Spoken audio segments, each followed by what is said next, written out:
Sejam bem-vindos para mais uma aula da EBD Impulse do tema Prioridades do Reino de Deus. Hoje falaremos sobre testemunho. No livro de Mateus, capítulo 5, de 1 a 2 e 13 a 16, nós temos o texto. Vendo Jesus as multidões, subiu ao monte como se assentasse, aproximaram-se os seus discípulos e ele passou a ensiná-los, dizendo: Vós sois o sal da terra. Ora, se o sal vier a ser insípido, sem sabor, como lhe restaurar o sabor? Para mais nada presta, senão para, lançado fora, ser pisado pelos homens. Vós sois a luz do mundo. Não se pode esconder a cidade edificada sobre um monte, nem se acende uma candeia para colocá-la debaixo do alqueire, mas no velador, e alumia a todos os que se encontram em casa. Assim, brilhe também a vossa luz diante dos homens, para que vejam as vossas boas obras e glorifiquem a vosso Pai que estás no céu. Muito bem, como introdução a esse tema de hoje, que falaremos de testemunho, nós temos ali, em Mateus 4,17, o texto. Daí por diante passou Jesus a pregar e a dizer: arrependam-se porque o reino dos céus está próximo. Aqui vamos dar um destaque para o verbo pregar, né? Hoje nós temos uma ideia de que pregar é mais ou menos falar de uma maneira expositiva o texto. Naquela época, o verbo exato utilizado no texto original, ele tem mais um caráter de proclamar ou declarar uma coisa de maneira oficial. Não era um verbo usualmente usado entre eles, né? Se a gente fosse fazer uma comparação aos dias de hoje, é mais ou menos assim, como se o governo brasileiro, através do Diário Oficial da União, ele publicasse alguma informação que é oficial do governo. Para quem conhece, já viu, sabe como funciona, né? Toda notificação oficial do governo é publicada no Diário Oficial da União. Então, é mais ou menos assim, a palavra que é usada quando o texto diz Jesus passou a pregar, ele está proclamando e declarando de forma oficial que o reino dos céus está próximo. E não para aí. Em Mateus 10, 7 diz: e à medida que seguirem, aqui é Jesus falando com os apóstolos, então à medida que os apóstolos seguirem, preguem que está próximo o reino dos céus. Mateus 10, 27 e 28 diz: o que vos digo às escuras, digam em plena luz, e o que vos diz ao ouvido, proclamem dos telhados. Não temam o que mata o corpo e não pode matar a alma. Temam antes aquele que pode fazer perecer no inferno tanto a alma como o corpo. Ou seja, não apenas Jesus começou a pregar, como ele orientou os seus apóstolos que pregassem também. Então a gente consegue perceber que isso foi uma prioridade para Jesus e uma orientação de prioridade para os apóstolos. Muito bem. Então, tendo em vista essa prioridade, como isso chega até nós hoje? Para a gente poder analisar isso, vamos falar um pouco do Sermão do Monte. Mateus 5,20 diz: porque vos digo que, se vossa justiça não exceder em muito a dos escribas e fariseus, jamais entrareis no reino dos céus. Então aqui, pessoal, se a vossa justiça não exceder em muito a dos escribas e fariseus, quem eram fariseus na época? Bem, os fariseus eram uma turma dos judeus que eles eram olhados como seres com super caráter, mais próximos de Deus, os seres humanos mais santos daquela época. Por quê? Existia o Sinédrio. O Sinédrio era o local onde se julgavam as causas. E diferente de hoje, os julgamentos tinham um caráter, digamos assim, teológico, um caráter de religião que pautavam as decisões. Por exemplo, no Brasil hoje, por mais que a Constituição, se você conhece a Constituição, está estudando direito, você vai saber que na Constituição brasileira, no preâmbulo ali, quando ele faz uns agradecimentos e introduz o texto, ele cita Deus. Ele cita Deus no texto. Por mais que o Estado seja considerado laico aqui no Brasil. Se você já viu alguma sessão de Brasília, onde estão lá os políticos falando, você percebe que atrás tem uma imagem de Jesus Cristo, lá dentro. Então, por mais que isso aconteça, o nosso ordenamento jurídico no Brasil, ele não leva em conta o que está na Bíblia. né? Nós temos a Constituição, o Código Civil, Penal, etc., trabalhista. Estes textos norteiam os operadores do direito brasileiro, juízes, advogados, etc., para que nós tenhamos aí as sentenças, as defesas, etc. Naquela época, os fariseus eles eram considerados os mestres da lei. O que era a lei naquela época? Nós não tínhamos Novo Testamento naquela época. Então toda a lei, todo o texto, as escrituras eram o Antigo Testamento. Basicamente a lei ela estava introduzida dentro do livro de Deuteronômio. Então o fariseu, quando tinha alguma causa para julgar, ele, diferente do que nós fazemos hoje, o texto das escrituras era utilizada como fundamento das sentenças, vamos colocar assim, jurídicas do Sinédrio, tá? Então todos esses caras, que seriam, digamos assim, o STF da época, sabe? Então, nossa, esses caras são os mestres da lei, que eles pautam as decisões de acordo com a vontade de Deus, porque a escritura sagrada é utilizada como fundamento para sentenças jurídicas. Então eles eram os mais santos. Daí chega Jesus, estamos aqui falando do Sermão do Monte, e fala: se a sua justiça não exceder em muito a dos fariseus, jamais entrarão no reino dos céus. Então isso aí é uma porrada nesses caras. Porque era o que era o top para eles, a referência de caráter. Jesus chega e fala: gente, vocês têm que exceder em muito o que esses caras fazem. Depois, em Mateus 5,3, ele diz assim: bem-aventurados os humildes de espírito, porque deles é o reino dos céus. Aqui nós já falamos várias vezes, né? Essa questão de humildade de espírito é de um ser humano, de uma pessoa que se coloca numa posição de dependência total.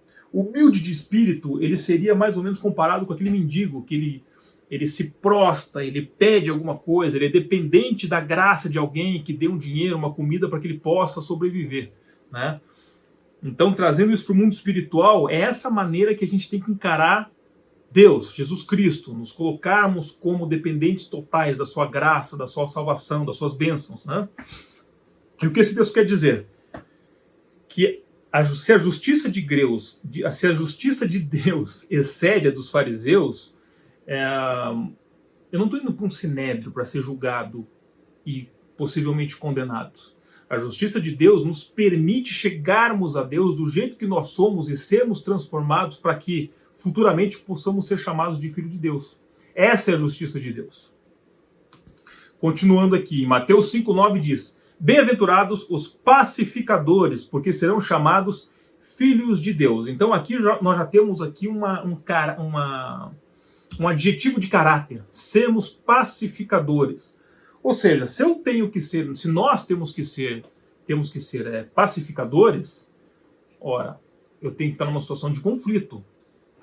Então, é um relacionamento comigo e com outra pessoa ou com algumas pessoas. Você está de fora, o confronto, o conflito não é com você, mas você pode agir como um pacificador, né?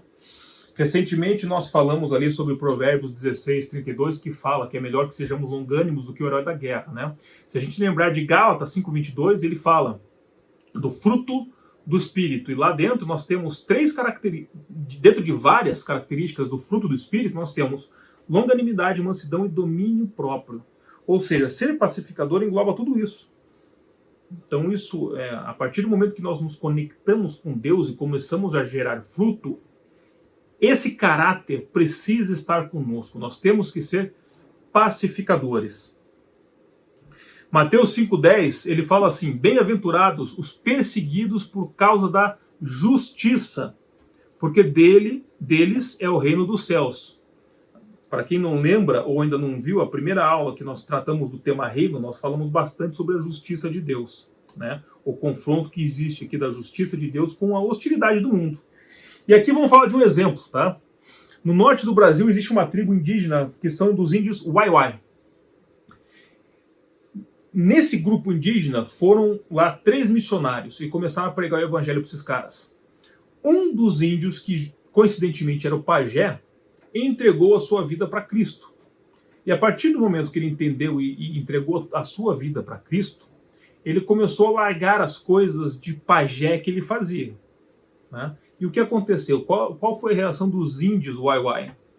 Começaram a isolar ele não era mais bem quisto no meio social, ou seja, existe uma hostilidade em locais que não reconhecem Deus, Jesus Cristo como Senhor e Salvador, para pessoas que começam a andar em retidão conforme a justiça de Deus. Então, automaticamente, ele começou a ser expurgado, né? Começaram a tirar ele do convívio, olhavam ele de maneira diferente. Ele não era mais bem-vindo dentro do próprio povo, né? Então, bem-aventurado os perseguidos por causa da justiça, porque deles é o reino dos céus. Mateus 5,11, ainda estamos falando, né, pessoal, do Sermão do Monte. Bem-aventurados sois quando, por minha causa, Jesus Cristo, vos injuriarem, perseguirem e mentirem, dizendo todo mal contra vós. Tem uma música muito famosa aqui que a gente canta na igreja, que fala, só por ele eu viverei. O quão honesto nós somos quando cantamos essa música. Será que realmente, quando nos injuriam, quando mentem contra nós, nos perseguem, quando fazem mal contra nós, por causa de Jesus Cristo, por causa da nossa vida, que teoricamente a gente procura agradar a Deus em nossas decisões e escolhas, será que realmente a gente entende que nós somos bem-aventurados por causa disso? Ou a gente deixa de tomar as decisões corretas que agradam a Deus porque nós queremos agradar outras pessoas, outras coisas que não agradam a Deus? Mateus 5,12 diz, regozijai-vos e exultai, porque é grande o vosso galardão nos céus, pois assim perseguiram aos profetas que viveram antes de vós. Ou seja, ele vem falando várias coisas, o texto, né, do Sermão do Monte, várias bem-aventuranças. E aí ele chega e fala dos profetas. E nós temos aqui duas situações. Grande é o galardão e perseguiram. Ou seja, trazendo para uma nossa realidade, fazendo um paralelo com os profetas, nós temos essa grande responsabilidade, né, de honrar a Deus e poder ser perseguido por causa disso, mas do outro lado nós temos um grande privilégio de podermos ser chamados filhos de Deus. Continuando, Mateus 5,13, ele diz, vós sois o sal da terra. Pequena pausa, nós terminamos aqui a visão do Sermão do Monte, agora vamos analisar esse texto. O termo ser sal da terra. Mateus 5,13 diz, vós sois o sal da terra. Ora, se o sal vier a ser insípido, que é sem sabor, como restaurar o sabor? Para nada mais presta, senão lançado fora, ser pisado pelos homens. Vamos analisar um pouquinho assim, o que será que significa? Por que nós somos comparados, né, nessa analogia com sal? Como o ser humano pode ser o sal da terra? Então nós temos algumas características do sal, para entender o que nós temos que ser como sal da terra. O primeiro é o sabor. Bem, isso é de conhecimento geral. Quando nós salgamos uma comida, principalmente churrasco, uma carne, a gente percebe que ela se torna mais saborosa. Talvez a gente não entenda exatamente o motivo pelo qual isso aconteça, porque o sal pode salgar diversas comidas diferentes e realça o sabor daquela comida, certo? E um entendimento muito difundido que nós temos deste texto é que, de alguma maneira, nós, como os seguidores de Cristo, deveríamos dar mais sabor à terra. Mas nós não acreditamos que seja exatamente essa a definição do sal da terra. Vamos para uma segunda definição, que fala assim, ó, conservação. Bem, para quem não sabe, o sal, antigamente, com menos tecnologia, o sal ele servia de uma forma para purificar e proteger os alimentos. Por quê? Se você pega um alimento e coloca sal nele, o sal tem uma característica que é absorver água. Se você tira a umidade do alimento, você dificulta que as bactérias proliferem nesta comida. Ou seja, você consegue, de alguma maneira, estender a vida útil de um alimento, retirando a umidade pelo sal. Então, fazendo um correlato com o ser humano, nós podemos, de certa maneira, conservar e tirar a podridão do mundo como cristãos. Seria mais ou menos uma meta nossa, tentar tirar a podridão do mundo. Mas também não acreditamos que esse seja o conceito central de ser o sal da terra. Por último, vamos falar de hidratação. O sal também pode ser usado como medida profilática. Nós temos uma medida profilática, seria uma maneira de você prevenir algo, né, para evitar a desidratação. Por exemplo, nos dias de hoje, né? Nós já tivemos algum relato, talvez algum médico possa entrar na seara mais profunda e explicar o porquê isso acontece, mas tem pessoas que não sentem sede naturalmente, né? Então essa pessoa, se ela coloca o sal nos dias de hoje na boca, isso faz com que ela tenha sede, faz com que você lembre que precise de água.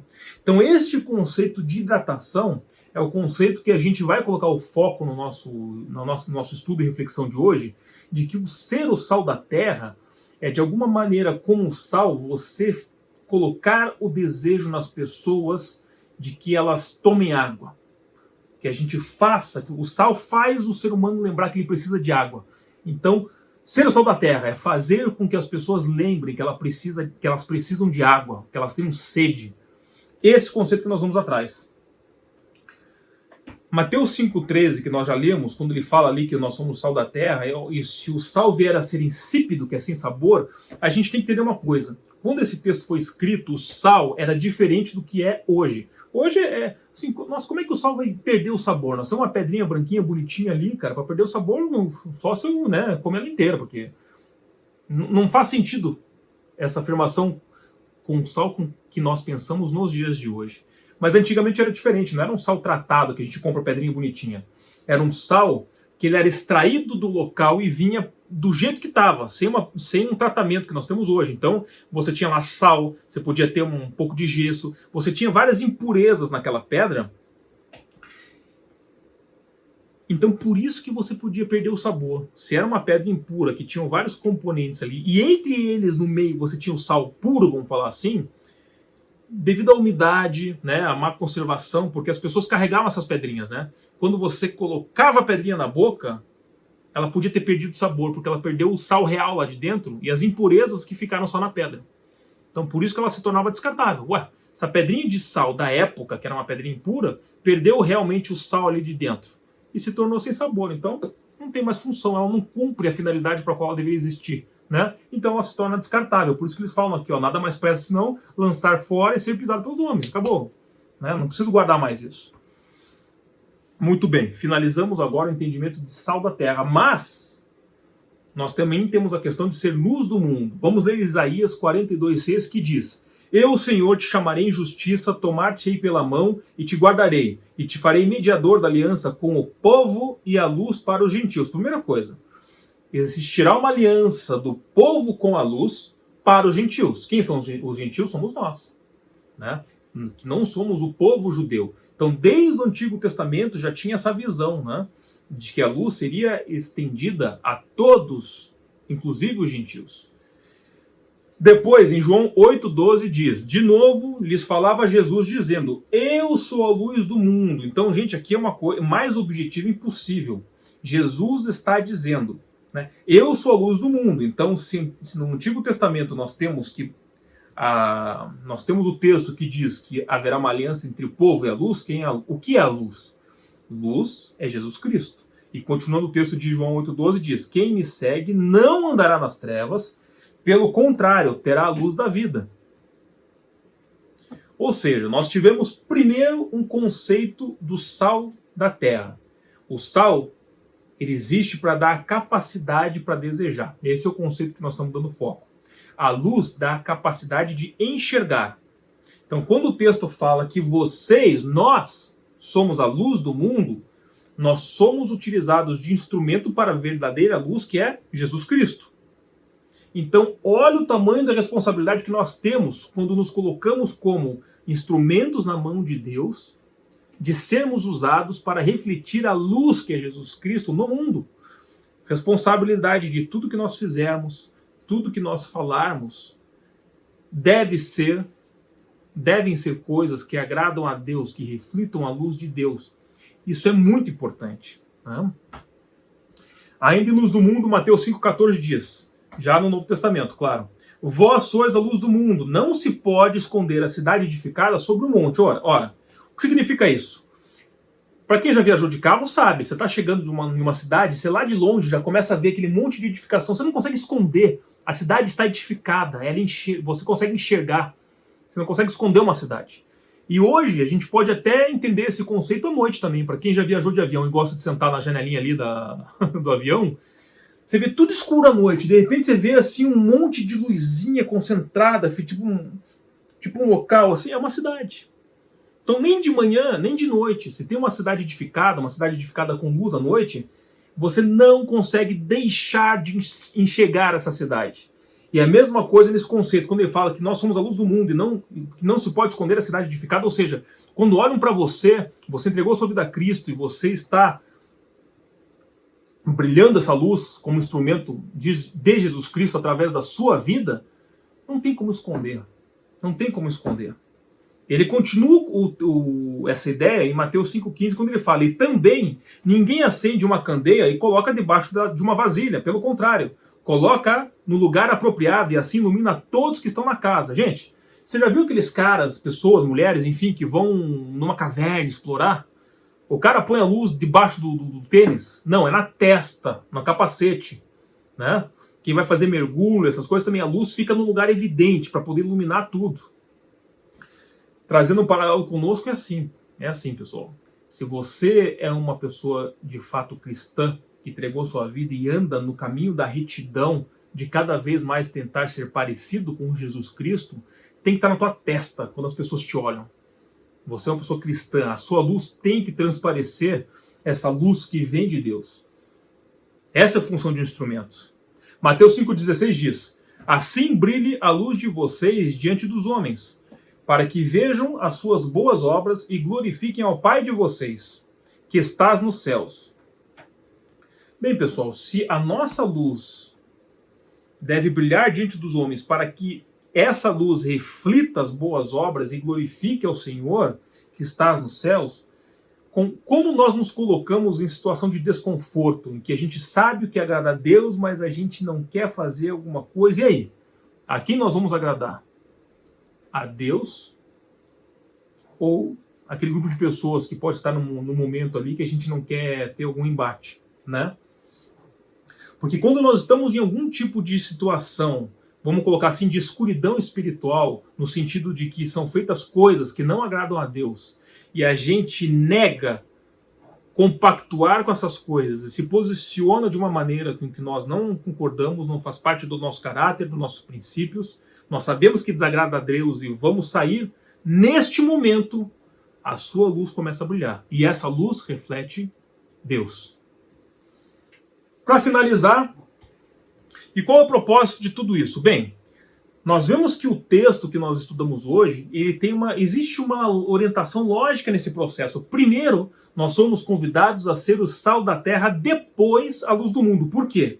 Primeiro, nós precisamos, como instrumentos de Deus, sendo o sal da terra, nós precisamos colocar o desejo nas pessoas, através da nossa vida. A pessoa te olha e fala: meu Deus, sabe, essa pessoa não faz isso, não faz aquilo, não faz aquilo, mas mesmo assim elas conseguem ver essa alegria, mas uma alegria dentro dos padrões de Deus, que reflete as vontades de Deus. Eles começam a ver alegria e através você não falou nada, porque isso é o exemplo. O exemplo move pessoas. Vale muito mais do que 1000 palavras. Então, através do exemplo da sua vida, as pessoas começam a ver essas coisas e começam a despertar o interesse. E aí você começa a virar o sal da terra, porque elas olham para você e falam: cara, eu desejo, essa pessoa tem alguma coisa que eu não tenho, eu desejo que é isso. E quando essa pessoa chega para ter uma conversa com você, aí você vira a luz do mundo. Entendeu a lógica? Despertou o desejo. Então, a partir daí que a pessoa, você tem um momento de conversa com essa pessoa, aí você ilumina ela. Você fala refletindo a luz de Deus. Nós temos 2 exemplos que foram citados, né, que eu vou compartilhar com vocês. Um aconteceu aqui com o nosso pastor da igreja, né? Teve um culto de domingo, depois do culto chegou um universitário aqui da Unicamp para o pastor e falou: pastor, eu trouxe 2 amigos, eu gostaria que, se possível, eu trouxesse eles aqui, se você concordar, para conversar com eles e tal, porque eu acho que eles são pessoas que têm um potencial muito grande, que possam ser convertidas, né? E aí o pastor fez uma pergunta: ok, mas deixa eu te perguntar um negócio, de acordo com os padrões que você tem na sua vida, do que eles conhecem de você lá na universidade, eles se converteriam? Aí o universitário falou: não, infelizmente não. Então, não há nada que eu possa simplesmente falar aqui. Porque essa é a lógica do texto que nós estudamos hoje. Não houve um papel de ser sal da terra. A pessoa que é cristã, que eles conhecem, com exemplo de vida, faz aquele tipo de coisa, apenas o falar não seria... Bem, a gente não sabe como é que o Espírito Santo age. O Espírito Santo pode agir de maneiras que nós desconhecemos, né? Mas dificilmente, né, isso poderia acontecer, porque eles não têm o exemplo de sal da terra. Se o exemplo é um sal que não tem sabor, ele é descartável, como a gente viu no texto. E a gente pode usar algumas situações de, nossa, é muito fácil falar, mas você não sabe como é difícil no lugar que eu estou, onde eu trabalho, onde eu estudo, onde eu tenho meus grupos de convivência, porque lá ninguém é cristão, só eu que sou, e o pessoal zomba, sei lá o quê. É muito difícil, na prática é muito difícil. Bem, nós temos duas situações. Olhar isso de uma maneira, né, negativa, olhar isso de uma maneira positiva. Se você está na escuridão e se você é a única luzinha capaz de brilhar naquele mundo e glorificar Deus, que baita oportunidade que é para que você seja instrumento de Deus e ilumine aquele local. Com isso terminamos nosso estudo de testemunho. Fiquem com Deus. Grande abraço.